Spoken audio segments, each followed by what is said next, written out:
Kas teie seda tegelast mäletate?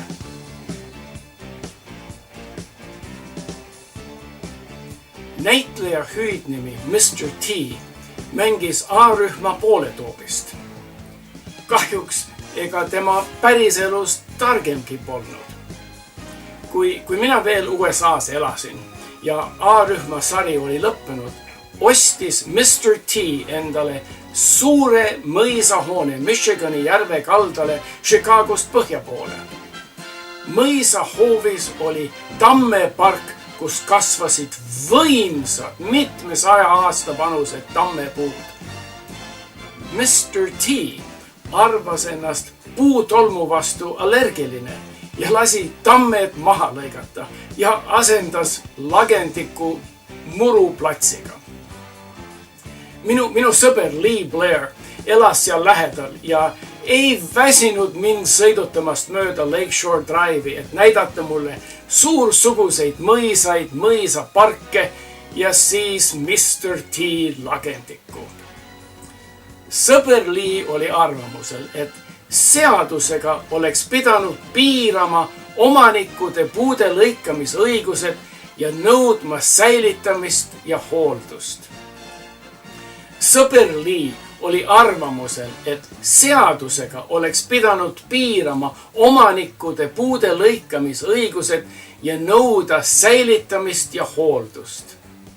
Sõber Lee sobiks minu asemel paremini Eestisse, kus tema toetaks maaomanikude maa kasutamisõiguste ja kohustuste seadistamist. Minu arvamine on hoopis vastupidi. Mul oli sel nädalavahetusel võimalik arutada põllumajanduse ja metsamajanduse poliitikat ja minu arvamused jäid jälle vähemusse.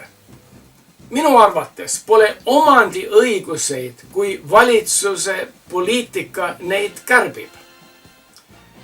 Mina pole nende hulgas, kes arvab, et valitsuse ametnikud oskavad paremini eraomaniku maa ja metsa majandamist hinnata ja suunata kui omanik ise. Olen ennegi juttu teinud sellest vanast tõest. Kui ametnikul pole oma raha mängus või kui tal pole skin in the game, siis ametniku arvamused ja tahtmised pole tõsiselt võetavad. Kui omaniku maa ja mets on täielikult oma omand ja mitte pangale panditud, siis ainus õigustatud majanduskava on omaniku oma majanduskava. Kas on kedagi, kes tõsiselt arvab, et mingi ametnik Toompeal oskab paremini majandada kui omanik? Oleks Mr. T tammedel nakkav lehemädanik.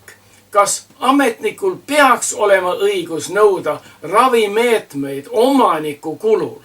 Kes ütleb, et järelevalve ametnikul oleks rohkem mõistust kui Mr. T-l? Seni pole küll nähtud valitsuse poolt tarkust. Eestis on ju olnud justiitsministreid, kellel pole olnud juriidilist haridust. Täna on kaitseminister, kellel pole sõjaväe kogemust. Hariduse ja teadusministri teadmised piirduvad maksumaksjate kulul lastehoiule ja lennuliinide lojaalsusprogrammide punkte korjamisel. Point on see, et ei saa seadustada intelligentsi ega tervet mõistust. Kindlasti teevad omanikud vigu oma omandi kasutamisel. Mõned põllumehed katsetavad mahepõllumajandusega. Mõned katsetaks, kui lubatud oleks, geneetiliselt modifitseeritud taimete kasvatamisega. Kokkuvõttes, juhuslikud katsetused kas õigustavad ennast või jäetakse kõrvale, sest nad pole efektiivsed või kasulikud ja turg eemaldab kehva majanduskavad. Aga ükski Toompea pinginühkija ei tea kohaliku nõuetest ega tingimustest paremini kui omanik ise, kes riskib oma raha, oma töö ja oma vaeva, et ellu viia oma majanduskava. Valitsuse piirangud metsa- ja põllumaa majandusel on sama mõistlikud kui valitsuse piirangud minu korteri tarvitamisel. Mis piiril kaoks minu korteri omandi õigus? Kas siis, kui Toompea seadistakse, kes võib mulle korterisse külla tulla? Või kui mitu last ma võin oma korteris kasvatada? Või kui vanaks ma tohin jääda oma korteris?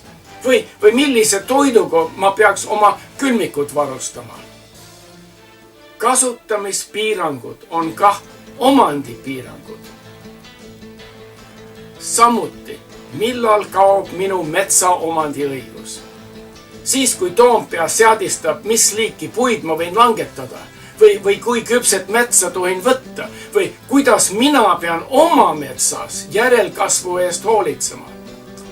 Veel kord, iga kasutamispiirang on omandipiirang.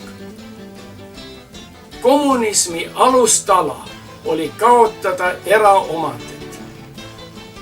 Kui pean oma metsa või oma maja majandama valitsuse käsu peale, siis pole enam eraomandit, vaid juba see sama kommunism, mille alt arvasime, et olime välja pugenud. Nagu selgitas Gustav de Molinari, sõna eraomand on ülemäärne. Õige sõna on omand. Ja avalik omand on oksüümoron. Õiguslik omand on ju eraomand. Kui poleks eraomand, oleks see varastatud. Ja mina lisaks selle tsitaadile juurde, et iga omandipiirang ongi sama varastamine.